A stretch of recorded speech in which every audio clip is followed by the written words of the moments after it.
Hello, hello, hello. So, got an unboxing video. This one, I believe, since it's coming from Connecticut, this should be Vinegar Syndrome. Yeah. Hey, how about I look on the side of the label and see? Yeah, it's Vinegar Syndrome. I can't remember if this was a pre-sale or if with Black Friday or whatnot, there's just so many orders that I'm just getting this now. But regardless, I can care less. But I can't remember what the hell's in here. So let's take one of these, slice it open. Let's see what we got.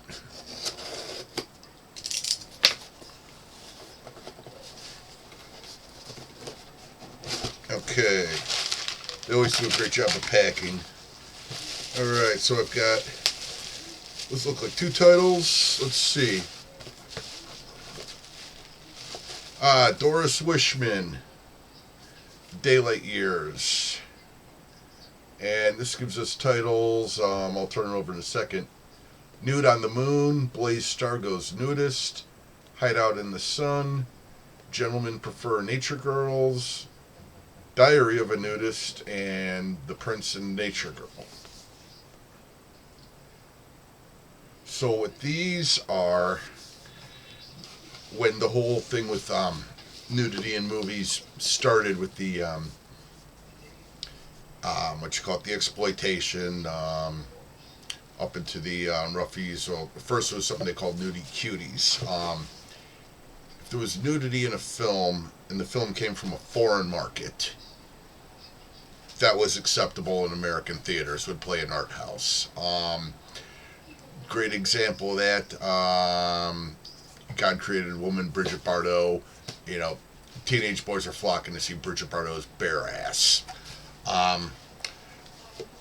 You still couldn't have you really couldn't have a fictional theatrical release in the country without it being,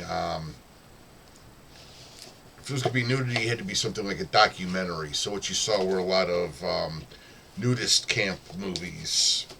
So something like Hideout in the Sun. I haven't seen any of these, so I'm going to guess it's basically predominantly nudist camp. Then, of course, Blaze Star.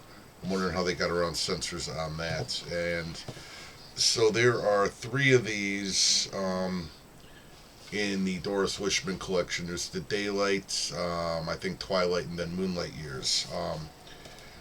Doris Wishman was like every Jewish grandma on the face of the earth. She worked in Florida. I believe she then went up to New York and then back to Florida. After she'd quit making films, she had a sex shop somewhere in Florida, and she got arrested for, I believe she got arrested for selling dildos or something at the sex shop. I mean, it's Florida. They're going to arrest you for anything that's not Heil Hitler. Years later at the sex shop, people would come and talk to her about the films, and she was just quite shocked that anyone gave a damn about the films. Like, oh, people care about those? She couldn't believe it. She was always photographed wearing a coat and then wearing these sunglasses. And in fact, I just heard this on Sin Syndicate podcast. She was at a signing, and this would have been Boston, according to Lisa Petrucci. And she'd taken her sunglasses off for a second. Someone snapped a picture of her, and she threw a fit. You better not show that to anybody. It was just going off and off and off on the person. Let's see. So, how does this thing open? Let's see how this opens. It's a slide case.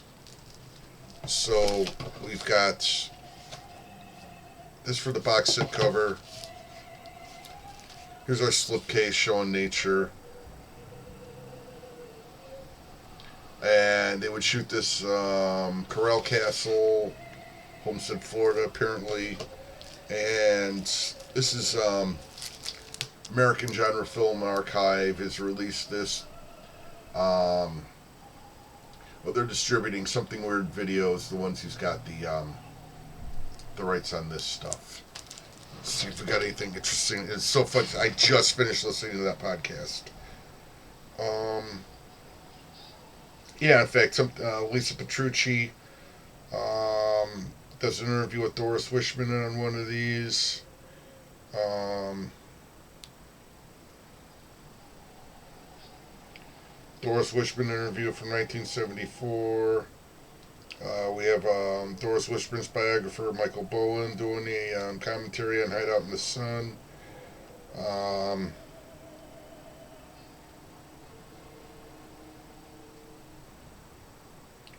The American Genre Film Archive, they've just been killing it lately with all the Something Weird video titles. And according to Ms. Petrucci, 2026-2027 is supposed to be a really good year for a lot of stuff being restored and coming out. And what do we got? What's this one? Bloodorama Triple Frightmare Part 2. I'm guessing Part 1 was sold out. I don't own it, nor did I order it.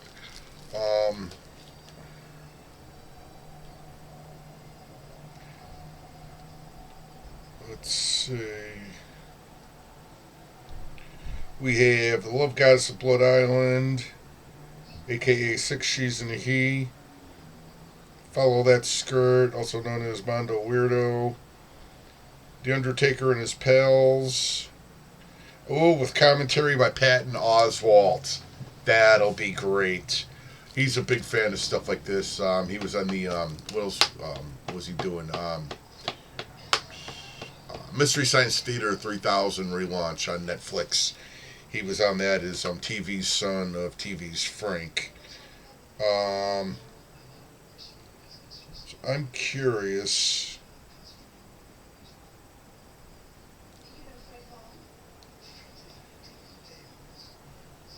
What would have drawn me to this other than the fact that it's American Genre Film Archive?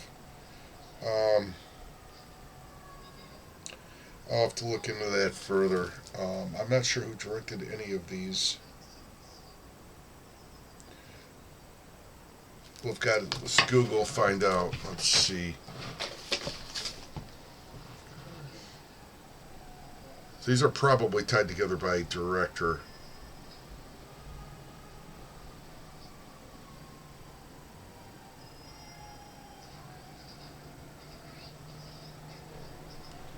Director Richard Flink.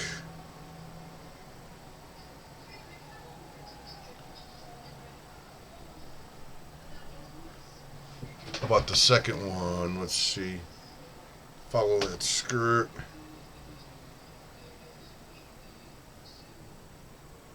Which on a Bloodorama seems like a little goofy of a title.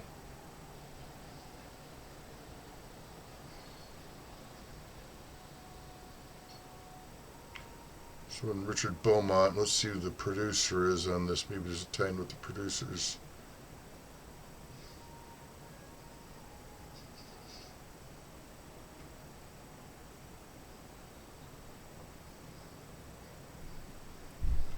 And Jackson Cooper, producer. And the last one, let's see. The Undertaker and His Pals.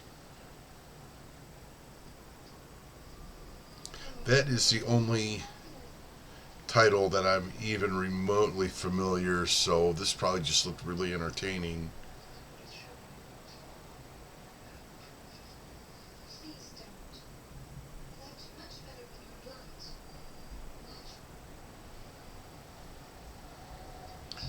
T.O.P. Swicegood. Never heard of the guy.